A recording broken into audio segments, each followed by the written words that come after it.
fastest show in sports. The WNBA is doing everything they can to make sure that their players are being seen as real basketball players, which is fine because they are. These are outstanding female athletes. They are without question talented basketball athletes. They are professionals. They deserve all the accolades they get. But sometimes it seems to me as if they're sort of going a little too far in all this, and it comes down to a fight between the Connecticut Sun and the Chicago Sky. Westbeld. Rivers climbs the ladder. Oh no, it's getting feisty. Hartley and Allen get into it. Oh my goodness. Sky and Sun not getting along despite the fact they share the same real estate up in the air.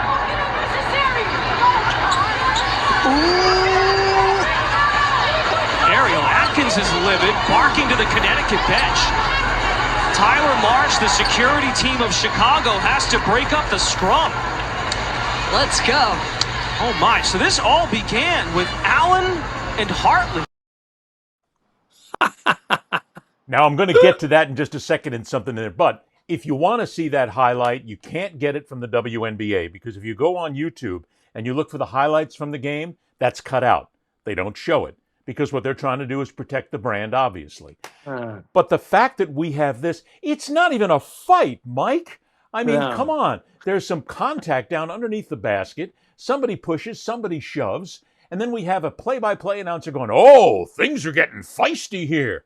Come on, stop with the incredible overdone hype. Nothing's getting feisty here. It's I feel like everybody. I feel these clips you're putting on are like done by like The Onion or SNL. Yes. Like the guy's line was actually the sun and the sky who share the same atmosphere under the like what in the air. I mean, they share the same space in the air. In the air, like you can't make this. You can't make these ridiculous things up, and these guys get paid for it. It's hilarious. I guess I would say this: one, the WNBA is much more physical than people realize. Yes. Two, shocker, Angel Reese was not in the game and was not involved in the fight. She can mess with a lot of people. She's a very strong young woman. And three, that's not a fight. A fight is when someone punches somebody in the face. It's like a baseball fight where everybody's pushing each other and jumping in the dugouts. A fight is when a fight is when someone gets popped in the face. Let's be honest. That was basketball. That's a fight. See, that's part of it because it's women's basketball versus men's basketball, and I still think what they're trying to do is soft pedal women's basketball because hey, these are ladies playing the game. I really believe that, and that's wrong. Treat it like a game. It's a game. Treat the men's game and the women's game exactly the same in everything that goes on. No, I always said trying to make this about a women's game. It's not feisty, and nobody's up in the air. And that brings a second thing here. I don't know who the color announcer was for that. I did everything I could, Mike, to try and research and find out who this team was, who the play-by-play and the color announcer was. I don't know them by voice. So therefore, I'm not going to go ahead and say that it could have been this person or it could have been that person. But here's the color announcer after this. Let's go. What is that nonsense? Yeah, she's out there. She wants more fights. She wants more physical contact. She wants this thing to turn into a brawl on the court. What is this all of a sudden? If the WNBA is trying to get some legitimacy to yourself, which you are, which you're getting with great play, stop bringing these idiots in here. And it's probably a former player who's out there pushing this along to say, let's go. Come on. Yeah, let's get in there. Let's go ahead and drop a couple of fights. What? Wait a minute, Ed. Wait a minute. Isn't that a double standard on your part? I mean, if someone were doing the hockey game, it's like, let's play the feud. Oh, they're going at it. Now let's play the feud. Oh my God. Doesn't happen as often as you think, Mike. Ty Domi has hit him 5 times in the face. Wait a minute. Doesn't happen as often as you think. I get it, and thanks for asking that question. And the second thing is, fighting is an integral part of hockey, and I know we could get into a whole nother line like this. Fighting becomes one of those moments, which is after the game, or after the play. It's expected. No. It's not expected to go punch each other in the NBA or the WNBA. In Yeah, hockey, if because you're it's sticking up physical, here it for your happens, team, if you're and there's sticking up for your penalties called teammate, you're for it. sticking up for your teammate. That's what hockey is. You stick Well, up for your okay. teammate. You stick up for your teammate, whether it's the WNBA or the NHL. But what I'm pointing out is there's physical play under the basket. There's a shove. It all gets over with. 3 players, by the way, got ejected for that because they were deemed to be fighting or potentially fighting. But for the color announcer, who is obviously paid by the WNBA because that's a WNBA broadcast, and it doesn't She make goes, a "Let's difference. go." Whether it's ESPN or anybody else, the money still gets funneled one way or another between the league and the network. She's going, let's go. Let's go where? Let's go what? You want them to get out there and fight? You want them to be clowns and brutal idiots, and you want them to be just like every other nonsense player out there who wants to go ahead and start a fight? I'm not going to use the word. You know where I was going, but I'm not going to use that word. But that's just ridiculous. Use it. Use it. No, I'm not going to use the Wait, word. what word were you going to use? I don't know what word you were Sure going you to do. use. Sure you do. What does it start? What letter does it start with? Starts with a T and it ends with an S. And it rhymes with thug. Thugs? And Thugs? it rhymes with thug. Yes. Yeah, thugs is. I mean, thug. Unless you're using both races, thugs is like a dog whistle for a black person. Without question. Without question. Yeah. So what? So I would say this. Look, contact is part of contact, but yeah, her saying "Let's go," if you're gonna get into it, I would have went like, it's on like Donkey Kong, oh baby, like I would have hyped it up. But you're right, it's sort of encouraging, the encouragement of violence amongst women and amongst men. Like, okay, yeah, enough already. What Grow I'm saying up. is, Mike, the WNBA doesn't need it. They have No. finesse. They have excellent players. They have Yeah. strength. They have really good players, really good shooters, professional players. It's unnecessary to do that. What I think we need to do, Mike, is stop trying to create a difference between the NBA and the WNBA. It is professional basketball, and it should be treated the same for both sides. Well, yeah, I thought you made a great point when you noticed that the WNBA didn't use the video of that on there. Why? Like, it's a scrum. It happens. It's why Because I it used to makes get the league mad. look I bad. used to get. I mean, why do you think people are coming in record numbers to the WNBA now just because a white girl can shoot from the parking lot? No, because black girls are trying to defend her because they're upset. Oh, the racial animus is ugly. But there's also a quality of this league has gotten so competitive, and there's so many dramas every night that people are watching, and the personalities are part of it.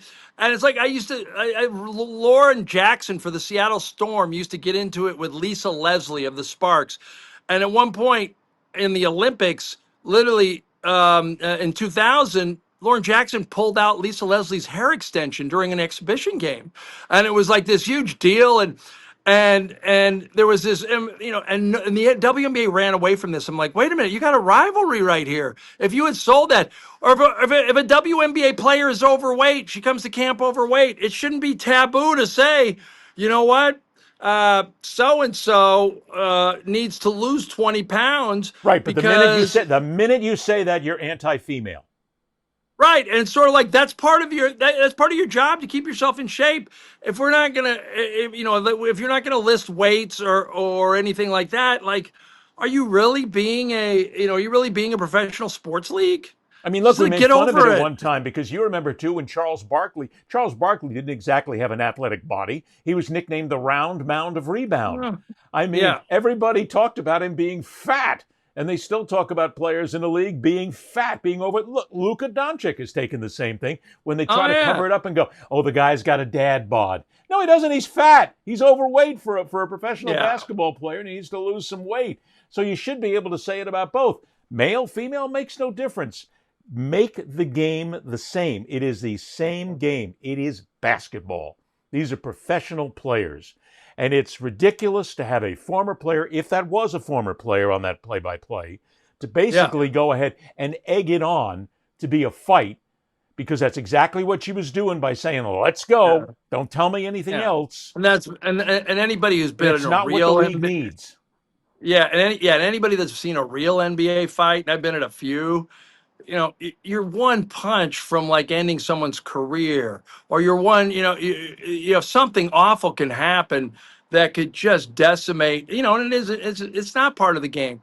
I'm all for standing up for your teammate, but it's one thing to be physical, it's another thing to be dirty, and you don't want to go there. It's just a bad precedent for anybody. Um, I'll say this though, I will give you Charles Barkley's new nickname, the round mound of pronoun. You like it? Is that a thing? Really? I stole it from a guy I used to work with named, believe it or not, Don Drysdale. Not He the wasn't pitcher. the pit. It Yeah. wasn't the pitcher. In fact, he wrote a beautiful obituary when Don Drysdale died. He said, we shared the same name, and Double D, we called him. He was a pretty portly guy. I think he's lost weight since. He looks great now. But he said he had a great line in his column. He said, Don Drysdale. And he owned the plate. I cleaned it. Hey, by the But way, anyway, I just want to point out what you said there about physical play in basketball and how it can be dangerous. yeah. I mean, many people in our audience are going to be too young to remember this, but you really got to go back and look at it, what happens on a basketball court. Go Google the names Rudy Tomjanovich and Kermit Washington and Yeah. see what happened there. Kermit Washington hit Rudy Tomjanovich, who was coming at him with a full-fledged straight arm punch and destroyed Tomjanovich's career and his life. And that happened Yeah. on the court, which changed a lot of ways that people looked at physical contact on a basketball court. But to have it here and egg it on again and egg on any kind of violence, it's unnecessary. It takes away from the game. Yeah. Well, Rudy T did go on to win 2 championships with the Rockets, became a very great, Sure. good coach. But you're right, it ruined it. You're right. At the time, he had facial reconstruction. Oh, There's a, his face I mean, there's exploded. I think there's a documentary and a book. I think Kermit Yes. Washington wrote a book about it. Kermit Washington, by the way, is one of the nicest people you've ever met in your life. And at that moment, it wasn't as if Tomjanovich was the aggressor. He was coming in to break up the fight. Kermit Washington didn't know that in the chaos. He just saw someone coming at him. And so just think of someone running at you while you're, full Bang. extension punch, and it was over. And it was, and so to this day, that's probably the most violent episode in the NBA. But you're right. It's just over the top. And yeah, get over it. That's all, folks.